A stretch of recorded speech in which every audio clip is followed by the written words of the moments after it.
So we've been talking a lot about elimination and the digestive tube, and I feel like it's going to be a little bit neglectful if I don't mention, have at least one video talking about parasites. So let's talk about parasites. Hi, I'm Dr. Peter Minke. This is Minke Wellness. And there's a lot of controversy about parasites in humans, and so I want to clear up some of this myth and the evident denial that seems to exist, or just this is not happening by a lot of medical practitioners. In fact, there's sometimes it's almost a hostility against someone that suggests that there might be a parasite involved as an infectious agent. Like all of a sudden parasites don't happen in the United States, they don't come across the border. That's for things like poorer countries where like Mexico or third world. That's the concept is ludicrous, and so I'm going to share with you a little bit of the information that I have about parasites, and then you can make your own decisions about whether you want to take that as a serious concern or if it's just a myth. Okay, so first of all, I'm going to give you a little bit of clarification about what are we talking about when we say parasites.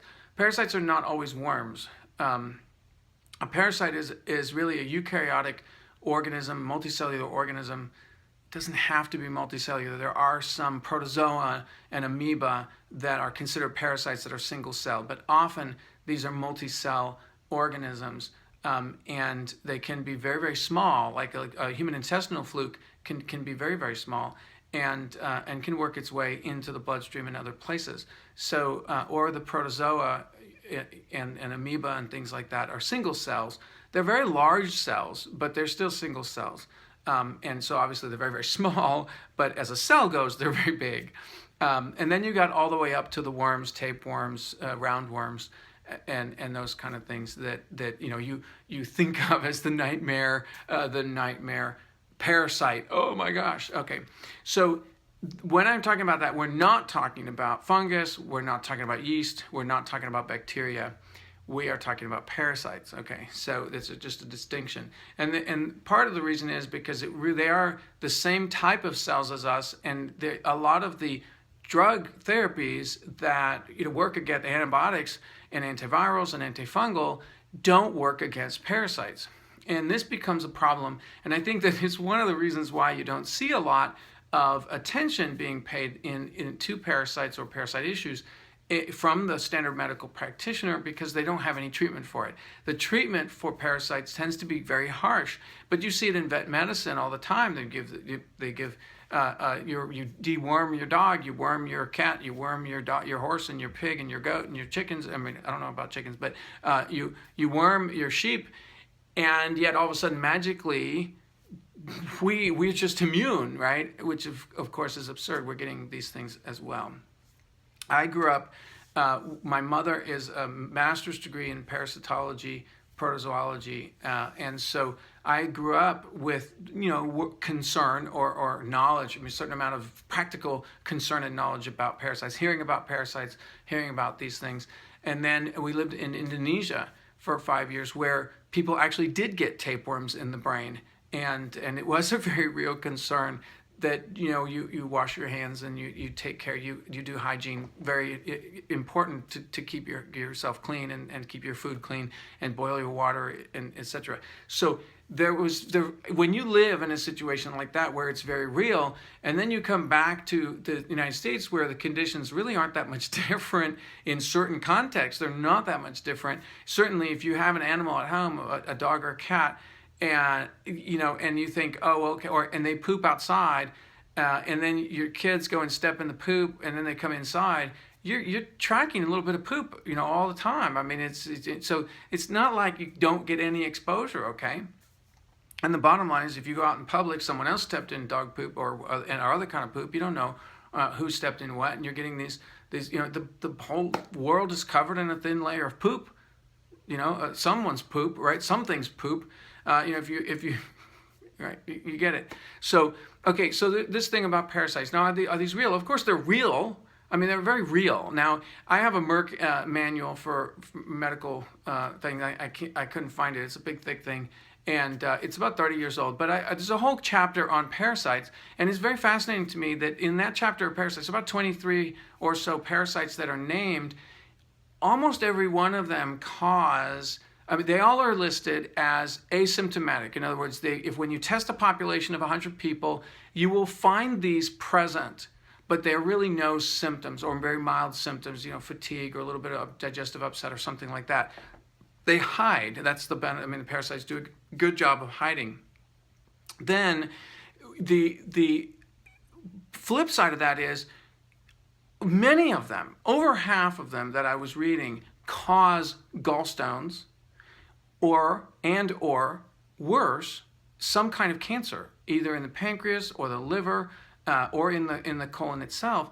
And I'm like going, wait a minute, this is old information. So to me, if someone has some bad gut issues, chronic gut issues, and they're not thinking of the possibility that we're dealing with a parasite, that seems somewhat foolish, okay, somewhat of a denial that, oh, no, can't have a parasite. The other thing is that, like I said, they were listing, 23 or so of the most common parasites, but you start to dig in and realize that there are literally hundreds of parasites, hundreds of worms and single-celled organisms that potentially could colonize the gut, especially if we get out of balance. And a lot of times you see in the literature, it's like only for severe immune-compromised people. Well, I would actually put many people that I know in the category of immune-compromised and maybe even severe immune-compromised. And we've got too much metal and mercury and lead and aluminum, all of which will damage the functioning of the immune cell. We have too much lack of basic stuff like vitamin D and vitamin C, and we're not getting enough of those, which will prevent the immune system from, if we don't have enough of those things, the immune system can't function. So we have beat up our immune systems, and so we're easily vulnerable to any number of parasites or multiple parasites at the same time. Now, the best way to protect yourself against parasites before you start, getting freaked out and all the rest of it and having to, wash everything in bleach, please don't do that, because that hurts your immune system. But the basic way to be healthy and defend against defend against parasites is to have a healthy immune system. And how do you have a healthy immune system? You follow a wellness strategy. I think a wellness strategy that would be great to build a robust immune system is to stop poisoning yourself, flood the body with nutrients. You got to get those good stuff in there, and manage our stress. Stop poisoning ourselves. Get rid of the chemicals and toxins that are damaging the immune system. Flood the body with nutrients. We need those basic minerals and vitamins in order to function, and then manage our stress. There's their three-part strategy for a robust, healthy immune system, and that's your best defense against any kind of infection, parasite included. So, but let's just mention a little bit more about parasite, and because, like I said, it can be a real thing. Now, parasites, there's a lot of times people will believe that parasites can only be in the gut, and that's absolutely not true.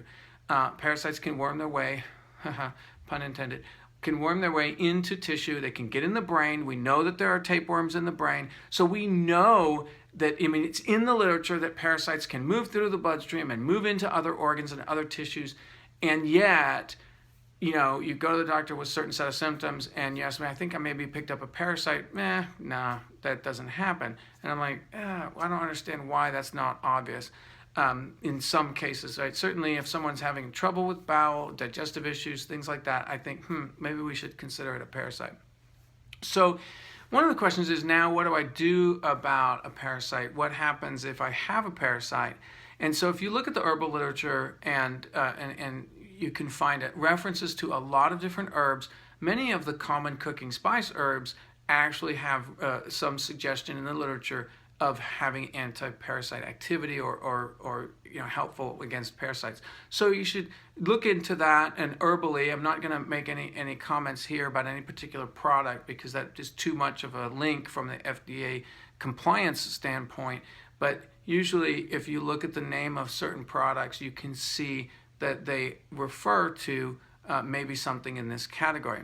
So there are definitely herbal preparations that have been in the literature and in the herbal lore to be helpful against parasites.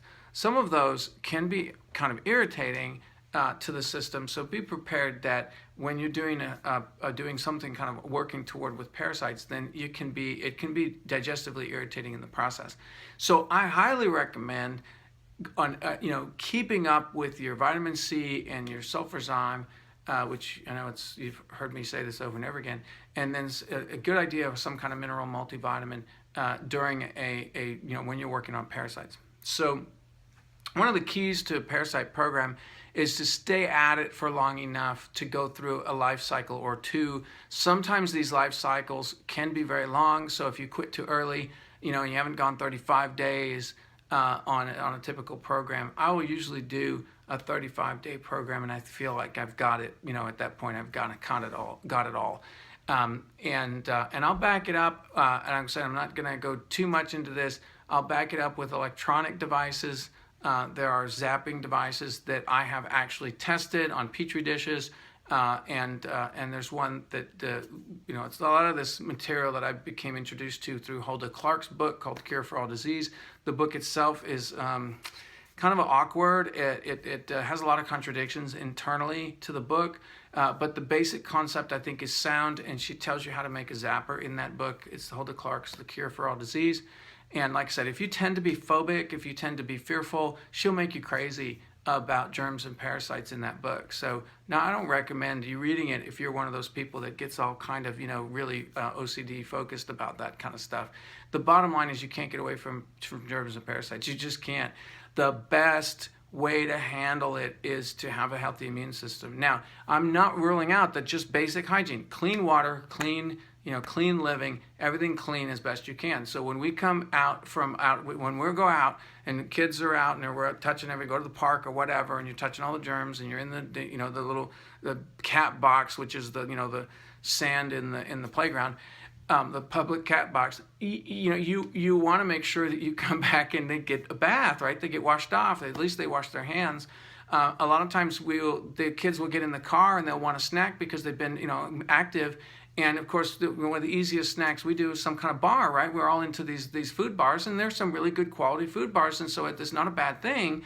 But then what are they doing? They're eating with their hands, so we don't have the opportunity to wash. So we use the hand purifier, and we use thieves hand purifier, and we feel that gives us a little degree or some degree of protection in terms of keeping things a little bit clean. And then they can have the bar at that point. But as soon as they get home, wash with soap and water, wash the feet if they've been out there running around the feet, or throw the whole body in the bath. But basically, just basic hygiene can take care of most of the issues associated with their concerns about parasites. The rest of it is your immune system, and if you've got a weakened immune system, you're probably picking up parasites. That's just the bottom line. They're all over the place. Okay, so just a little word about this. And I hope this has been helpful. Like I said, a little difficult to talk about because you get a lot of pushback from standard medical practitioners about parasites, and I don't understand why, because it's right there in the literature that these things are real and can cause a lot of problems. So the herbal approaches I have found that to be very useful. And I do find that my digestive system periodically needs to be purged. So consider that as an option when talking about digestive health and elimination and cleansing. Okay, so I hope this has been helpful. Shoot me a comment or two. And, like I said, the topic of parasites tends to get people riled up. So if you want to have a discussion, I'm open to it. Just give me a comment and we'll have some dialogue. All right, happy wellness. We'll see you tomorrow.